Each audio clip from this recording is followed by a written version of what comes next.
Selamat siang Tribuners, bagaimana kabar Anda siang hari ini? Senang sekali saya Ilu Devisania dapat kembali menyapa Tribuners kali ini dalam program Highlight Koran Tribun Timur spesial pada Selasa 25 November 2025. Beragam berita menarik tersaji untuk Anda dalam koran edisi hari ini dan beberapa halaman di antaranya akan kami highlight dalam tayangan berikut ini. Tribuners, kita awali dengan halaman utama Koran Tribun Timur dengan headline berita PDIP masih uji Dani Pomanto. Ridwan Andi Witiri tetap Ketua DPD Sulsel. Kaderisasi Muhammad Ramdan atau Dani Pomanto masih diuji Partai Demokrasi Indonesia Perjuangan atau PDIP. Wali Kota Makassar periode 2014-2019 dan 2021-2025 ini baru 2 tahun lebih sebagai kader partai tersebut. Dani Pomanto bergabung partai berlambang banteng hitam dengan moncong putih saat rapat kerja daerah atau Rakerda 3 PDIP pada 28 Agustus 2023. Wajar jika partai melalui forum tertinggi konferensi daerah atau Konferda DPD PDIP Sulsel baru kemudian menitipkan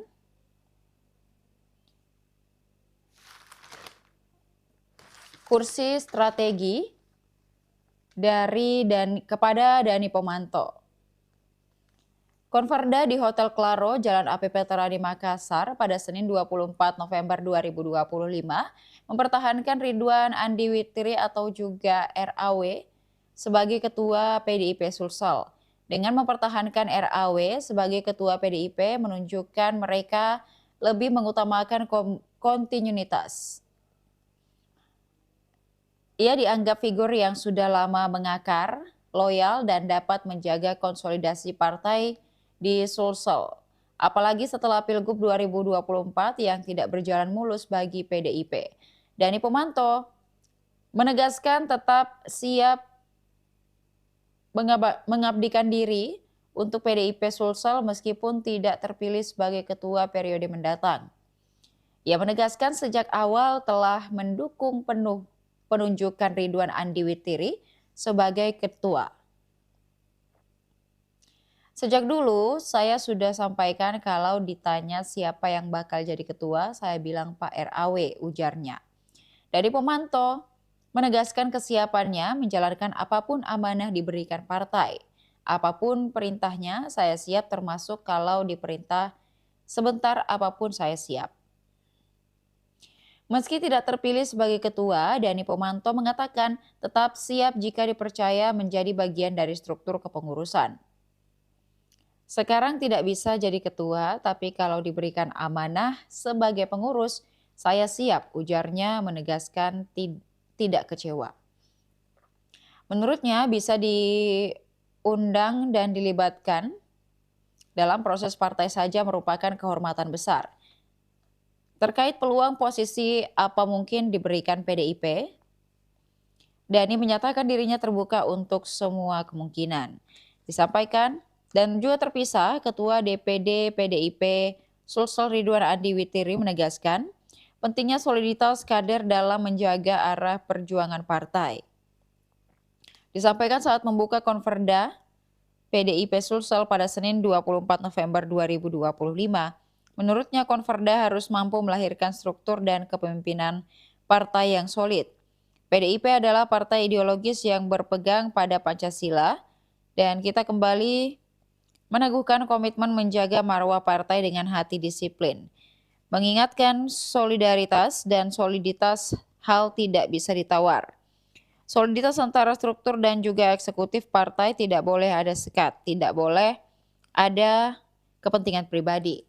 Dengan semangat gotong royong, ia mengajak seluruh kader terus bergerak melanjutkan perjuangan untuk bangsa dan negara. Tanpa kerja keras tidak ada keberhasilan mudah didapatkan, tegasnya. Kemudian Tribuners dapat melihat juga beberapa ketua partai parlemen DPRD Sulsel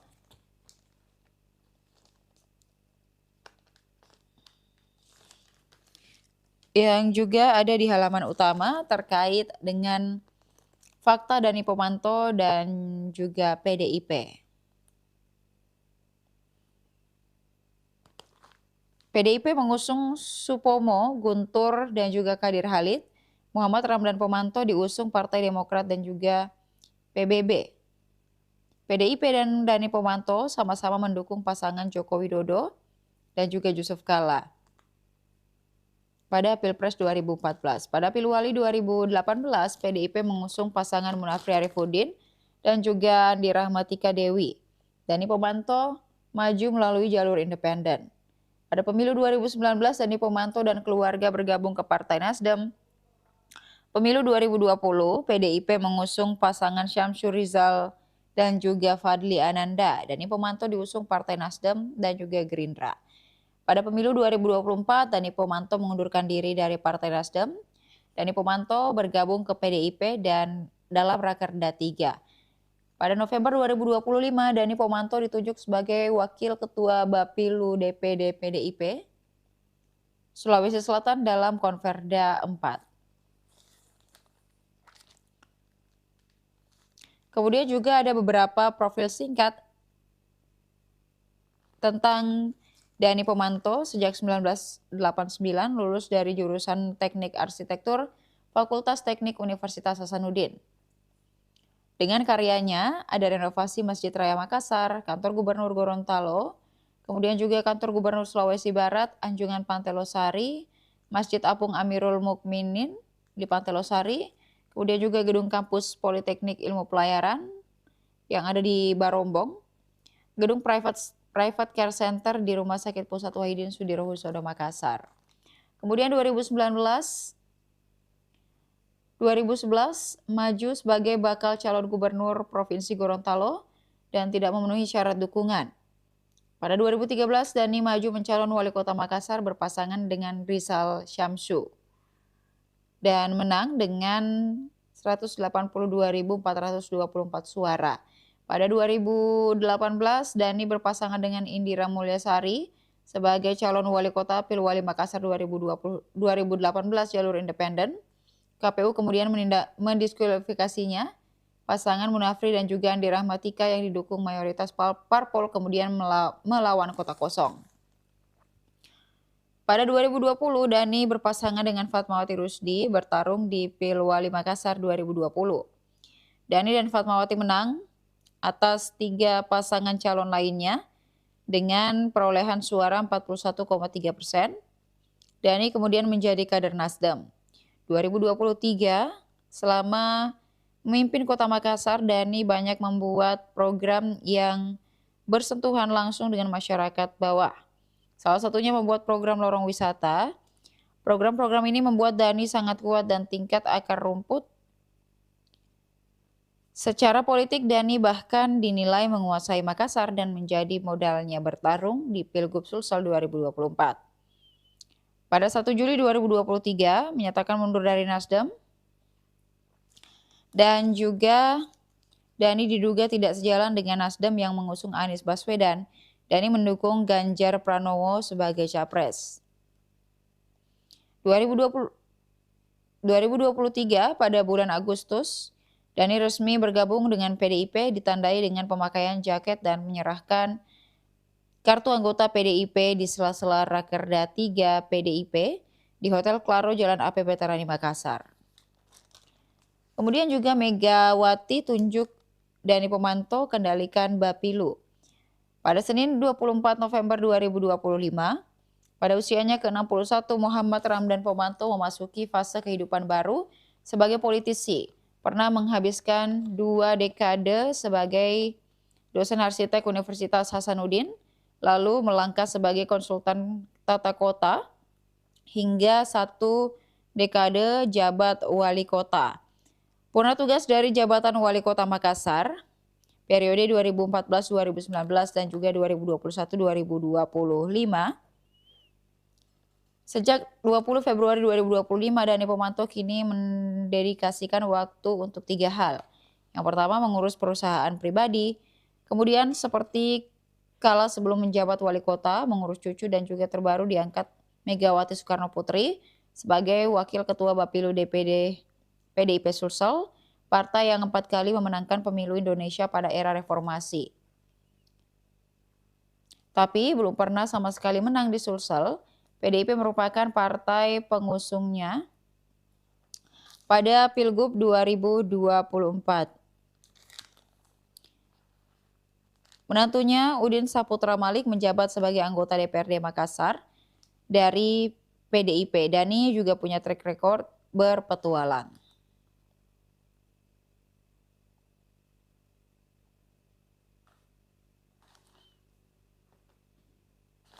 Kemudian Tribuners, kita beralih pada halaman 3, Koran Tribun Timur dengan headline berita, DPRD minta Pemkab Maros hati-hati soroti rencana pinjaman 100 miliar untuk PDAM.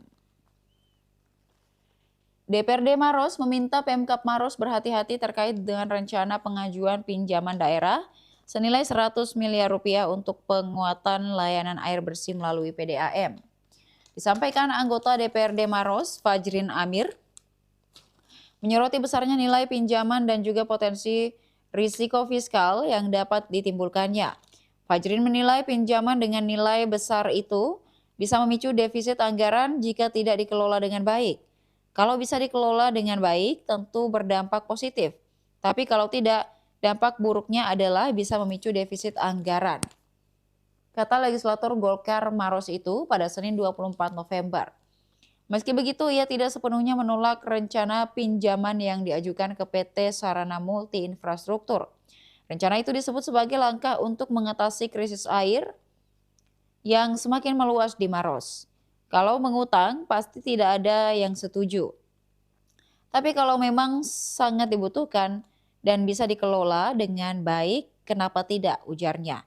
Fajrin menegaskan DPRD Maros akan mengawal secara ketat pelaksanaan program yang dibiayai dari pinjaman tersebut. Kami akan mengawasi pelaksanaan kegiatan yang dibiayai utang, apakah sesuai rencana atau tidak, serta melakukan pemeriksaan laporan keuangan secara berkala, katanya. Sementara itu Bupati Maros Haidir Syam memastikan rencana pinjaman 100 miliar rupiah tidak akan membebani keuangan daerah. Ia menyatakan Pemkab Maros saat ini tidak memiliki utang dan seluruh skema pinjaman telah dihitung secara matang, termasuk proyeksi keuntungan PDAM setelah peningkatan infrastruktur air bersih. Profit yang akan dihasilkan PDAM ke depan menjadi pertimbangan utama apakah tingkat hunian dan juga kebutuhan air bersih di Maros terus meningkat, katanya pada Minggu 23 November 2025. Ia menjelaskan penguatan sarana air bersih akan didanai melalui PT SMI, lembaga pembiayaan di bawah Kementerian Keuangan. Saat ini seluruh rencana masih dalam proses perhitungan dan juga penilaian oleh PT SMI. Program peningkatan kapasitas air bersih tersebut difokuskan pada 3 instalasi pengolahan air. Ada instalasi pengolahan air Bantimurung, ada juga di Patontongan, dan juga di Tanra Lili. Langkah ini diambil untuk menjawab krisis air bersih yang kini tidak hanya melanda wilayah pesisir, tetapi juga kawasan padat penduduk serta daerah penyangga kota seperti Moncongloe dan juga Mandai dan Marusu. Kebutuhan air bersih sekarang ini sudah sangat mendesak seiring bertambahnya jumlah hunian. Ini bukan lagi hanya soal teknis, tapi juga kebutuhan dasar masyarakat, jelasnya. Terkait adanya pemeriksaan terhadap PDAM Kota Maros, PDAM Maros oleh Kejaksaan, Haidir menegaskan hal itu tidak berkaitan dengan rencana pengajuan pinjaman. Tidak ada hubungannya yang kita lakukan ini murni bagaimana sarana dan juga prasarana air bersih bisa dimaksimalkan. Soal pemeriksaan kita serahkan ke penegak hukum. Ia memastikan belum ada rencana perombakan jajaran direksi PDAM. Menurutnya PDAM Maros masih dalam kondisi sehat berdasarkan audit BPKP. Haidir menegaskan komitmen Pemkab Maros untuk menyelesaikan persoalan krisis air bersih yang selama ini menjadi keluhan utama masyarakat. Kami ingin memastikan seluruh masyarakat Maros bisa mendapatkan akses air bersih yang layak tanpa terkecuali. Kemudian juga dugaan korupsi PDAM Maros masih kumpulkan bukti awal dan akan diekspos sebelum naiknya penyidikan. Pemicu kasus laporan masyarakat soal dugaan kerugian dan tidak ada setoran laba ke Pemkab Maros 2022 hingga 2024. Kemudian klaim PDAM rutin setor dividen PAD 2020 hingga 2025. Operasional tanpa APBN dan juga APBD, diawasi Dewas dan pembina BUMD tiap 3 bulan, laporan keuangan diaudit KAP independen, opini audit mengatakan wajar tanpa pengecualian 5 tahun berturut-turut. Audit BPKP, PDAM kategori sehat masuk 4 besar penilaian BUMD dan juga laba setelah kenaikan tarif lebih kurang 300 juta rupiah. Kemudian penyebab laba turun, tarif tidak naik sejak 2009, harga pokok produksi Rp4.900 per meter kubik, tarif rata-rata Rp4.500 per meter. Pada tahun 2023,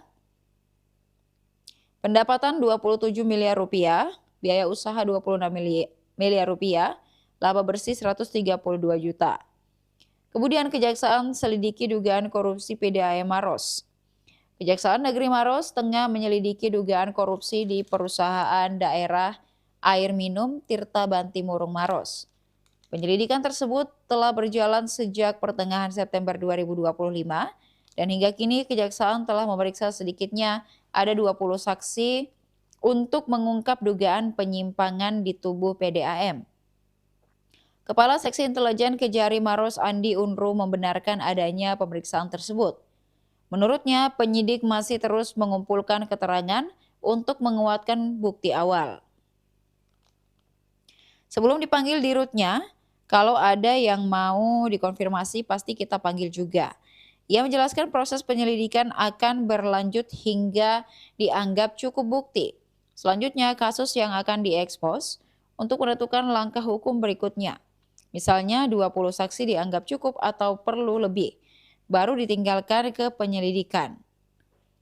Kasus ini kemudian juga mencuat setelah adanya laporan masyarakat mengenai dugaan kerugian yang dialami PDAM Maros selama beberapa tahun terakhir.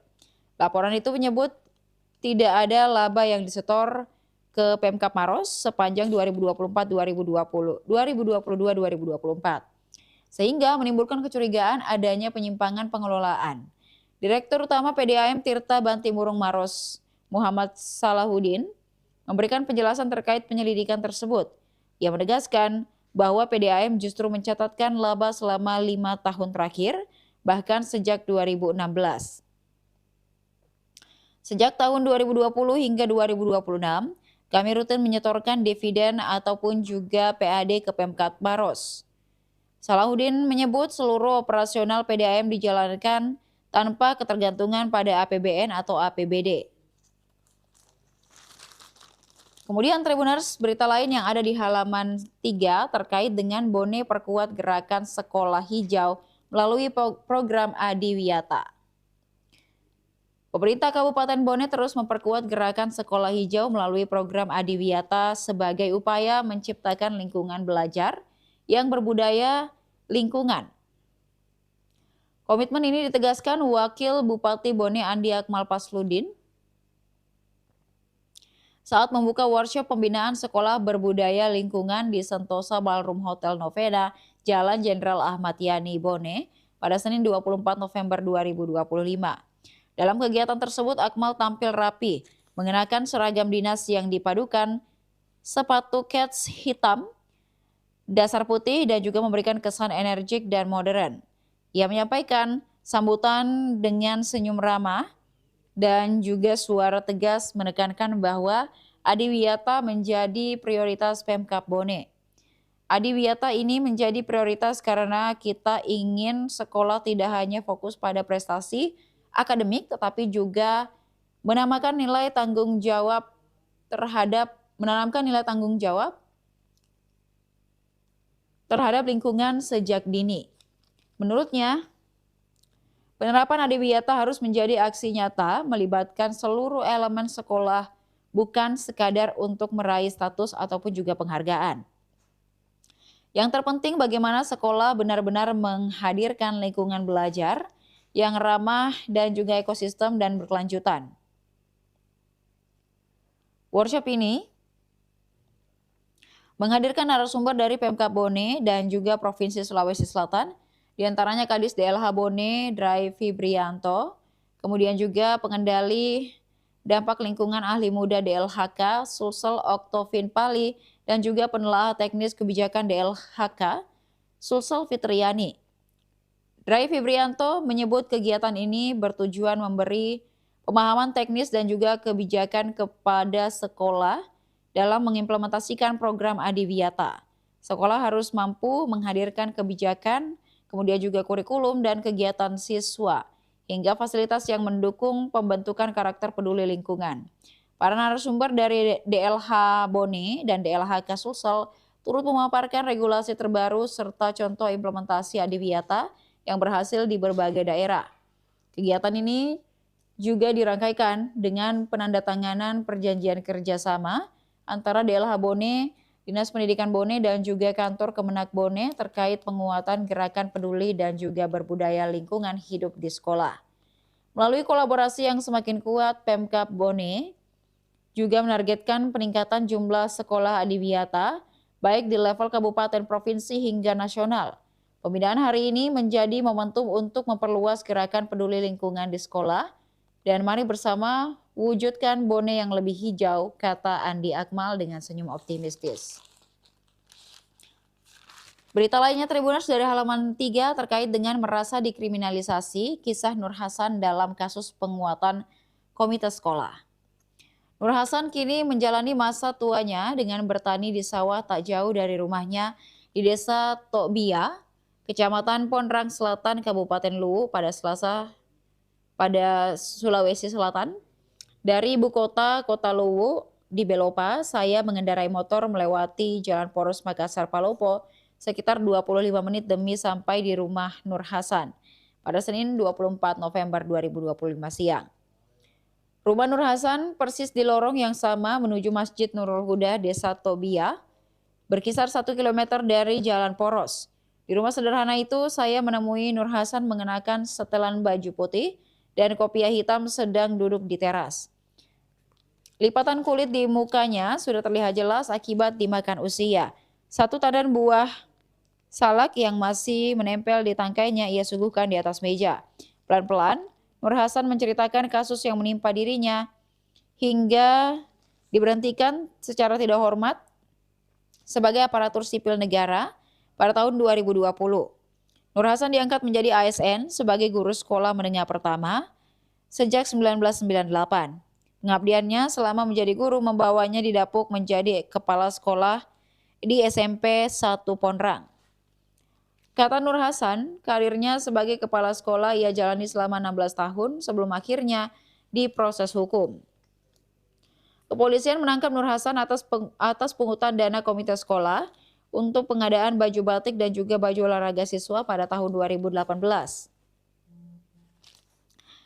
Nur Hasan masih ingat betul ketika penyidik menangkap dirinya di sekolah yang ia pimpin itu.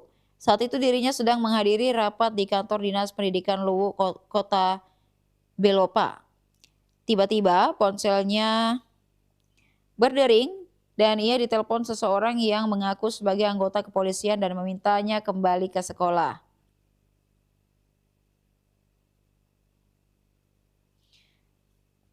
Saya pikir ada siswa saya yang berkelahi, kata Nur Hasan menirukan percakapannya kala itu.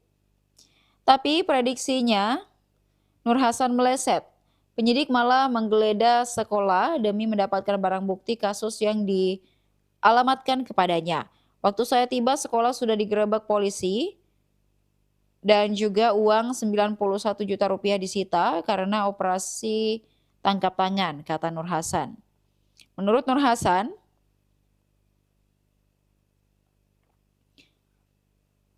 Penangkapan dirinya tak berdasar. Ia menegaskan seluruh rangkaian pengadaan baju merupakan keputusan komite sekolah bersama dengan orang tua siswa. Saya hanya memfasilitasi ruang rapat, selebihnya itu diberikan wewenang kepada ketua komite, ujarnya. Itu pun telah dibentuk sistem kepanitiaan untuk membentuk mulai dari bendahara, kemudian juga sekretaris sampai dengan ketua komite. Dan itu juga disetujui oleh orang tua siswa.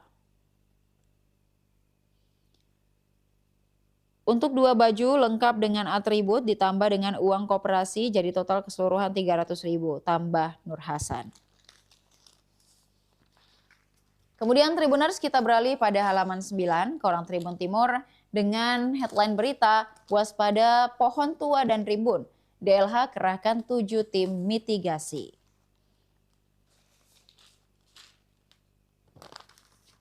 Curah hujan disertai dengan angin kencang melanda sejumlah wilayah Sulawesi Selatan, termasuk kota Makassar. Di tengah cuaca yang tak menentu, warga waspada akan bencana banjir, longsor hingga pohon tumbang. Beberapa waktu lalu, pohon tumbang di Jalan Metro Tanjung Bunga menimpa sejumlah tiang listrik, mobil dan motor, kemudian juga satu pengendara luka ringan. Sekretaris Dinas Lingkungan Hidup Kota Makassar, Ferdi Mohtar, mengatakan upaya mitigasi telah dilakukan beberapa bulan terakhir. Petugas rutin mengidentifikasi pohon tua, rimbun ataupun juga rawan tumbang. Menurutnya tidak ada usia pasti kapan pohon wajib dipangkas. Namun ada tanda-tanda yang harus diwaspadai, seperti pohon sudah menjulang melewati atap rumah, dan itu sudah termasuk kategori darurat untuk dipangkas. Petugas juga melihat dari sisi tekstur kondisi batang dan identifikasi oleh personel DLH yang memiliki kualifikasi khusus di bidang tersebut. Pohon yang sudah agak tinggi dan sangat rimbun ranting-rantingnya itu kita pangkas, ujar Ferdi Mohtar pada Senin 24 November 2025. Pemangkasan pohon dilakukan di beberapa wilayah seperti di Jalan Jenderal Sudirman, di Jalan Hartasning, dan juga Jalan Ratulangi, Jalan Pelita Raya, dan juga titik lainnya. DLH menurunkan 7 tim, 1 tim terdiri dari 6 hingga 7 orang. Kemudian juga dilengkapi dengan perlengkapan untuk penanganan. Selain mengidentifikasi langsung, DLH juga menerima laporan melalui Lontara Plus, aplikasi satu data untuk semua milik Pemkot Makassar. Ferdi mengatakan kebanyakan laporan pohon tumbang yang diterima ada di jalan utama dan sekitar perumahan warga. Tindak lanjut dilakukan tanpa pemungutan biaya alias gratis. Tribuners juga dapat melihat upaya mitigasi yang dilakukan DLH bergerak mencegah pohon tumbang yang ada di halaman 9. Kemudian, libatkan BPBD untuk penanganan. Sekretaris Dinas Lingkungan Hidup DLH Kota Makassar, Ferdi Mohtar, mengatakan biasanya pasca angin kencang laporan pohon tumbang masuk bersamaan. DLH mengedepankan sistem urgensi untuk menindaklanjuti laporan tersebut. Jadi semua aduan yang secara langsung maupun tidak langsung itu kita layani dan diverifikasi mana yang paling urgent.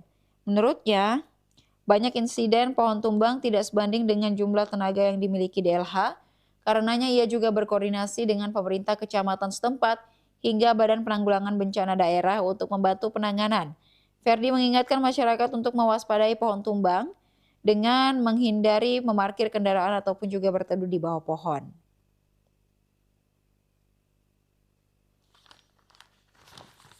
Berita lainnya Tribuners dari halaman 9 terkait dengan siswa SMA Islam Atira Bukit Baruga rakit robot mobil. Muhammad Lutfi Mubarak, siswa kelas 12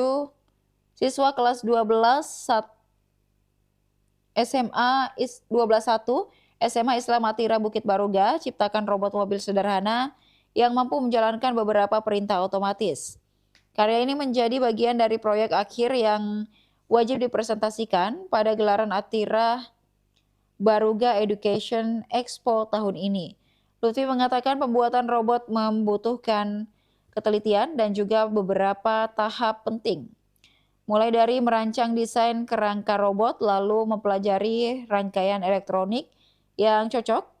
Kemudian setelah itu saya mulai merakit komponen seperti sensor, kemudian juga microcontroller terhadap, dan juga tahap akhir adalah pemrograman supaya bisa bergerak sesuai dengan perintah, jelas Lutfi.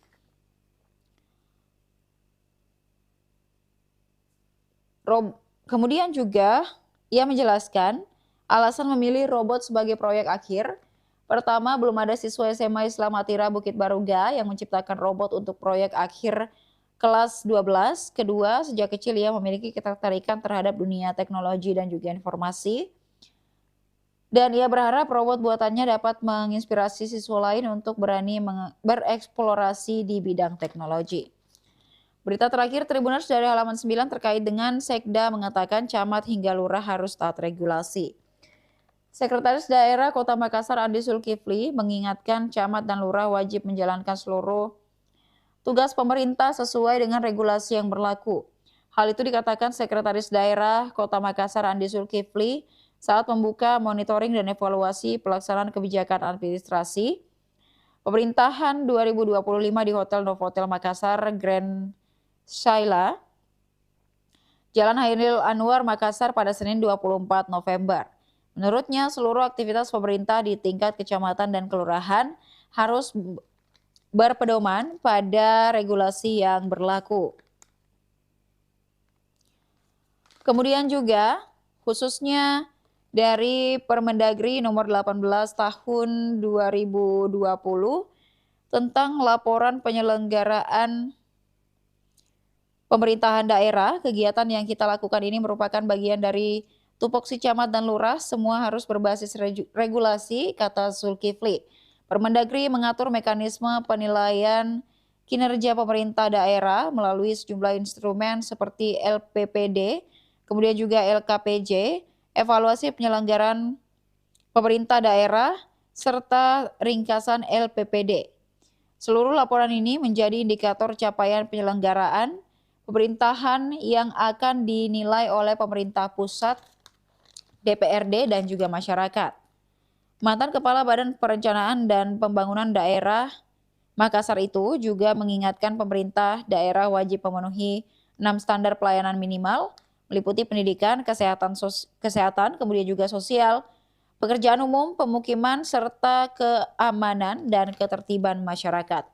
Seluruh program pemerintah harus diawali dengan pemenuhan belanja wajib pada 6 sektor tersebut sebelum diarahkan pada visi misi wali kota. Dan kemudian Tribuners, masih ada beragam berita menarik tersaji untuk Anda dalam koran edisi hari ini. Bagi Tribuners yang tertarik untuk membaca secara keseluruhan, dapatkan koran Tribun Timur di agen-agen terdekat. Dan untuk berlangganan 1 bulan Rp80.000 dan juga 1 tahun Rp1.000.000, Tribuners dapat menghubungi hotline subscriber di bawah ini dengan nomor 041181155500 ataupun juga WhatsApp ke Tribun Family Card dengan nomor 081141355555. Demikian highlight koran Tribun Timur edisi hari ini. Jangan lupa juga saksikan beragam berita menarik lainnya hanya di kanal YouTube dan Facebook Tribun Timur, mata lokal menjangkau Indonesia. Saya Ilu Devi Sadia beserta seluruh kerabat kerja pamit undur diri. Terima kasih dan sampai jumpa. Download Tribun X sekarang. Menghadirkan lokal menjadi Indonesia.